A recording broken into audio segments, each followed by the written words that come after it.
নমস্কার। আচ্ছা, একজন সাধারণ কৃষক পরিবারের ছেলে তিনি কি করে অত্যাচারী জমিদার আর মাক্কাম ব্রিটিশ শক্তির বিরুদ্ধে রুখে দাঁড়ালেন? আর কেনই বা বানালেন সম্পূর্ণ বাঁশ দিয়ে একটা আস্ত দুর্গ? আজ আমরা সৈয়দ মীর নিসার আলী, মানে যাকে আমরা তিতুমির নামে চিনি, তার জীবন আর তার অসাধারণ সংগ্রামের গভীরে যাব। হ্যাঁ, ঠিকই। আমাদের আজকের আলোচনার ভিত্তি হল তিতুমির, কৃষকের বেগমপুর থেকে শাহাদতের বাঁশের কেল্লা, এই লেখাটা। এখান থেকেই আমরা বোঝার চেষ্টা করব কিভাবে তিতুমির সাধারণ একজন মানুষ থেকে হয়ে উঠলেন এক বিপ্লবী নেতা। আচ্ছা, তাহলে শুরু করা যাক তার পরিচয় দিয়ে। আসল নাম তো সৈয়দ মীর নিসার আলী, তাই না? হ্যাঁ, একদম।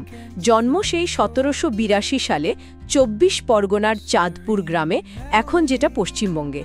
খুব সাধারণ কৃষক পরিবারেই তার জন্ম, কিন্তু ছোটবেলা থেকেই লোকে বলতো খুব ধর্মপ্রাণ আর সাহসী ছিলেন। কিন্তু তার জীবনের মোড় ঘুরল কখন? এই যে বিপ্লবী হয়ে ওঠা, সেটার শুরু কিন্তু হজ পালনের পর। তিনি আরব বিশ্বে যান, সেখানে ধর্মীয় শিক্ষা নেন। দেশে ফেরার পর তিনি যেন অন্য মানুষ। অন্য মানুষ? কি রকম পরিবর্তন? দেশে ফিরে কি করতে চাইলেন তিনি? দেখুন, তিনি শুধু ধর্মীয় রীতিনীতির শুদ্ধিকরণের কথাই বলেননি। তার মূল লক্ষ্য ছিল সমাজে যে অন্যায়, অবিচার, বৈষম্য চলছে তার বিরুদ্ধে দাঁড়ানো। বিশেষ করে জমিদার, মহাজন এদের শোষণ আর কিছু ধর্মীয় কুসংস্কারের বিরুদ্ধেও বলতে শুরু করলেন। ও আচ্ছা, আর এখান থেকেই কি সংঘাতের শুরু ওই জমিদারদের সাথে? ঠিক তাই, কারণ তার এই কথাগুলো সরাসরি ধনী জমিদার আর তথাকথিত উঁচু বর্ণের হিন্দুদের স্বার্থে আঘাত করছিল। তার মানে ধর্মীয় সংস্কারের চেষ্টাটাই তাকে ঠেলে দিল একটা সরাসরি লড়াইয়ের দিকে? হ্যাঁ, বলা যেতে পারে। তার প্রধান লক্ষ্য ছিল দুটো। এক, জমিদার আর ব্রিটিশদের যে শোষণ, বিশেষ করে কৃষকদের ওপর চাপানো হতো অন্যায্য কর। যেমন কি ধরনের কর?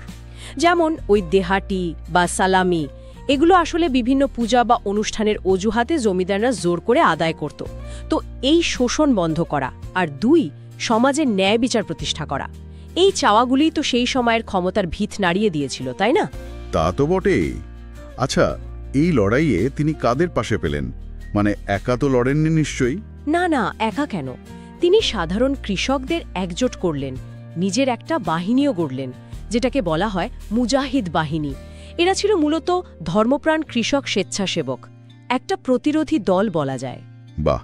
আর প্রতিপক্ষ কারা ছিল, প্রধান শত্রু?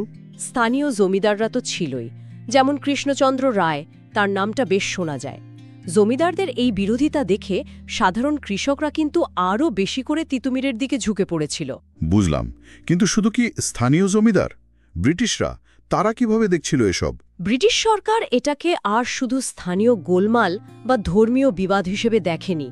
প্রথম দিকে হয়তো ততটা গুরুত্ব দেয়নি, কিন্তু পরে যখন দেখল তিতুমিরের প্রভাব বাড়ছে, তখন তারা এটাকে তাদের শাসন আর শোষণের জন্য একটা বড়সড় হুমকি হিসেবেই নিল। ভয় পেয়েছিল যে এই আন্দোলন না আবার ছড়িয়ে পড়ে। আর এরকম একটা উত্তেজনার মধ্যেই কি ওই বিখ্যাত বাঁশের কেল্লা তৈরি হলো? একদম ঠিক সময়ে প্রশ্নটা করলেন। হ্যাঁ, ঠিক তখনই 1831 সাল নারকেলবেড়িয়া গ্রামে তিতুমির আর তার অনুগামীরা মিলে সম্পূর্ণ বাঁশ দিয়ে দুর্গটা বানিয়ে ফেললেন। ভাবা যায়? বাঁশ দিয়ে দুর্গ, এটা তো কি বলবো, অসাধারণ। কেমন ছিল দেখতে? চারপাশে উঁচু খাড়া দেয়াল, বাঁশেরই। গুলি চালানোর জন্য আবার ফাঁক রাখা হয়েছিল, একেবারে যুদ্ধের জন্য তৈরি একটা কাঠামো। অবিশ্বাস্য! এটা তো শুধু একটা দুর্গ ছিল না, তাহলে এর প্রতীকী গুরুত্ব নিশ্চয়ই অনেক বেশি ছিল। অনেক বেশি। এটা ছিল পরাধীন বাংলায় সাধারণ মানুষের সাহসের প্রতীক, প্রতিরোধের প্রতীক, স্বাধীনতার আকাঙ্ক্ষার প্রতীক। ভাবুন, সাধারণ বাঁশ দিয়ে তৈরি একটা দুর্গ দাঁড়িয়ে গেল ব্রিটিশ সাম্রাজ্যের কামান বন্দুকের সামনে। এটা তো ঔপনিবেশিক শক্তিকে একটা চ্যালেঞ্জ ছুড়ে দেওয়া। তাদের অহংকারেও নিশ্চয়ই লেগেছিল। ভেতরে নাকি খুব শৃঙ্খলা ছিল? হ্যাঁ, শোনা যায় কেল্লার ভেতরে তার অনুসারীরা খুব কঠোর শৃঙ্খলা মেনে চলতেন। আত্মত্যাগের জন্য তারা মানসিকভাবে প্রস্তুত ছিলেন। কিন্তু শেষ রক্ষা কি হলো? ব্রিটিশরা নিশ্চয়ই চুপ করে বসে থাকেনি? না, থাকবে কেন? তারা এটাকে সরাসরি বিদ্রোহ হিসেবেই দেখল।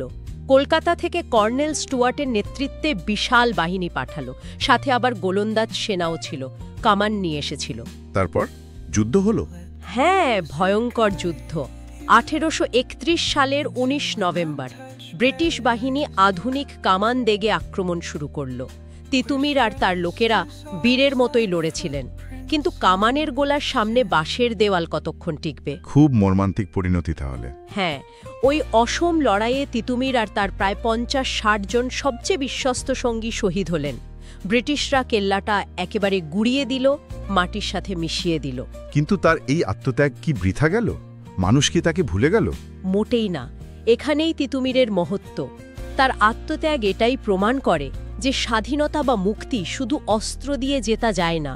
এর জন্য দরকার বিশ্বাস, ন্যায়ের প্রতি অবিচল থাকা আর চরম আত্মত্যাগের সাহস। তাহলে তার লড়াইয়ের প্রভাব পরেও রয়ে গেল? মানুষ তাকে মনে রেখেছে? অবশ্যই মনে রেখেছে। আজও এত বছর পরেও পশ্চিমবঙ্গ আর বাংলাদেশে সাধারণ মানুষ, বিশেষ করে গ্রামের কৃষক সমাজ, তিতুমিরকে তাদের নিজেদের নায়ক হিসেবেই মনে করে, যিনি মাটি আর মানুষের অধিকারের জন্য লড়েছিলেন।